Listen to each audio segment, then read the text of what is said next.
شروع کرتا ہوں اللہ کے پاک نام سے جو بڑا مہربان نہایت رحم والا ہے۔ مرد ہو یا عورت ہو، ہر ایک کے لیے یہ مقولہ مشہور ہے، تندرستی ہزار نعمت ہے۔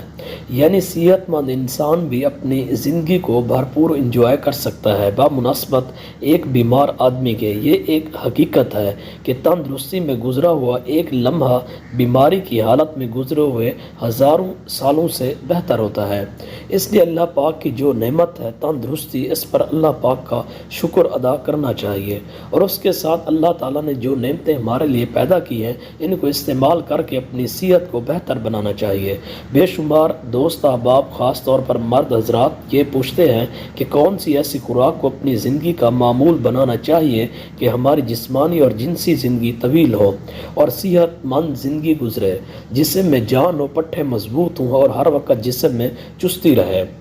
میں کہتا ہوں سب سے پہلے تو ہمیں اپنے زندگی اللہ پاک اور پیارے نبی پاک صلی اللہ علیہ وسلم کے بتائے ہوئے اصولوں کے مطابق زندگی گزارنی چاہیے۔ خاص طور پر جن کام کو منع فرمایا گیا ہے اللہ پاک کی طرف سے اور پیارے نبی پاک صلی اللہ علیہ وآلہ وسلم کی طرف سے، ان سے سختی سے دور رہنا چاہیے۔ زندگی گزارنے کے اصول ہوں یا ہماری روزمرہ کے معمولات ہوں یا ہمارا اٹھنے بیٹھنے کا طریقہ، چلنے کا طریقہ، کپڑے پہننے کا طریقہ اور کھانے کا طریقہ،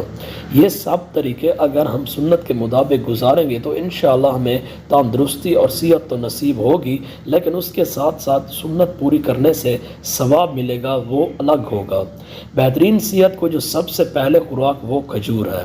قرآن پاک کھجور ایک ایسا پھل ہے جس کے بارے میں اللہ پاک نے سورہ مریم میں حضرت مریم علیہ السلام کو حمل کے دوران کھجور کھانے کی ہدایت کی گئی ہے، جس سے ہمیں پتہ چلتا ہے کہ واقعی ایک ایسا پھل ہے جو انسانی جسم کو طاقت اور قوت فراہم کرتا ہے، کیونکہ جب ایک خاتون حمل کی حالت میں ہوتی ہے تو اسے اضافی غذا کی ضرورت ہوتی ہے جو اسے اور اس کے پیدا ہونے والے بچے کو بھرپور غذائیت اور طاقت فراہم کرے۔ سورہ مریم میں اللہ تعالیٰ نے اس چیز کو واضح کر دیا ہے کہ کھجور ایک ایسی چیز ہے جو غذائیت اور طاقت رکھتی ہے اور خون پیدا کرتی ہے۔ طب نبوی صلی اللہ علیہ وسلم بے شمار ایسی احادیث ہیں جس میں نبی پاک صلی اللہ تعالیٰ علیہ وسلم نے کھجور کی افادیت اور اسے کھانے کا طریقہ بھی بتایا ہے۔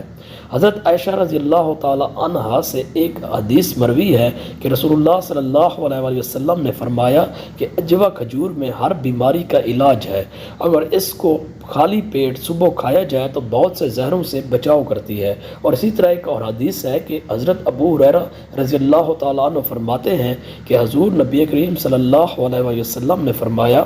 اے حضور کھایا کرو، اس سے قلوند نہیں ہوتا۔ آپ کو کھجور کیسے استعمال کرنی ہے اور کھجور کے فائدے کیا ہیں، اس کا مزاج کیا ہے، وہ تفصیل سے تو سب سے پہلے کھجور کا مزاج گرم یہ درجہ دوم میں ہوتی ہے اور تر یہ درجہ اول میں ہوتی ہے۔ مقدار خوراک یہ ایک وقت میں کتنی مقدار میں کھا سکتے ہیں یہ بھی میں آپ کو بتا دیتا ہوں۔ 3 سے 7 دانے ایک وقت میں استعمال کر سکتے ہیں۔ اس سے زیادہ کھائیں گے تو آپ کی صحت کو یہ نقصان بھی دے سکتی ہے، کیونکہ کوئی بھی دنیا کا کام ہے اس میں میانہ روی اختیار کرنی چاہیے، نہ کہ ضرورت سے زیادہ کریں یا ضرورت سے زیادہ کم ہے۔ فوائد، اب اس کے چیدہ فوائد، کھجور قبض کشائی کے لیے بہت اعلیٰ ہے، کیونکہ یہ ایک ریشہ دار غذا ہے جو آپ کی آنتوں کے اندر ایسی ملائمت پیدا کرتی ہے کہ آنتوں کی خشکی ختم ہو جاتی ہے اور اجابت کھل کر آتی ہے۔ لہٰذا قبض کے مریضوں کو چاہیے کہ روزانہ 3 سے 5 دانے دن میں کسی بھی وقت لیا کریں۔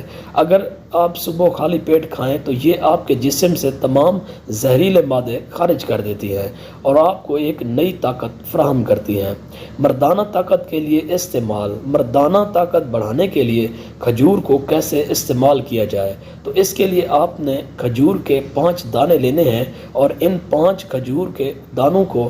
آپ نے صرف 1 گلاس دودھ میں شام کو عصر کی نماز پڑھنے کے بعد دھو کر ڈال دینا ہے، اور اس کے اندر اگر آپ کا دل کرے تو شہد کا بھی 1 سے 2 چمچ ملا لیں۔ شوگر کے مریض شہد استعمال نہ کریں، اور یہ جو دودھ کا گلاس ہے جس میں آپ نے کھجور ڈالی ہوئی ہے، آپ نے رات کو ہم بستری کرنے سے تقریباً 1 گھنٹے پہلے پی لیں اور کھجور بھی کھا لینی ہے۔ نسخے کے فوائد، یہ نسخہ ویاگرا سے بھی تیزی سے کام کرتا ہے۔ اس کے استعمال سے مرد کو انتشار اس قدر سخت ہوتا ہے کہ استعمال کرنے والا خود حیران ہو جاتا ہے کہ جسم کے اندر کون سی کرنٹ آ گئی ہے۔ اس سے طاقت میں بھی اضافہ ہو جاتا ہے اور امساک میں بھی اضافہ ہو جاتا ہے۔ یہ نسخہ آپ وقتی ضرورت کے لیے بھی استعمال کر سکتے ہیں، اور سردیوں میں اسے روٹین سے 15 دن استعمال کرنے کے بعد اگر آپ کو محسوس ہوگا کہ جسم کے اندر ایسی بجلی اللہ پاک نے بھر دی ہے کہ جسم کے اندر سرور اور طاقت کی لہریں دوڑنے لگی ہیں۔ نوٹ: یہ نسخہ اگر آپ علاج کے طور پر استعمال کرنا چاہتے ہیں تو صرف اور صرف سردیوں میں ہی استعمال کریں، اور اگر وقتی طور پر ضرورت کے لیے استعمال کرتے ہیں تو جب مرضی کریں، اس پر کوئی پابندی نہیں ہے۔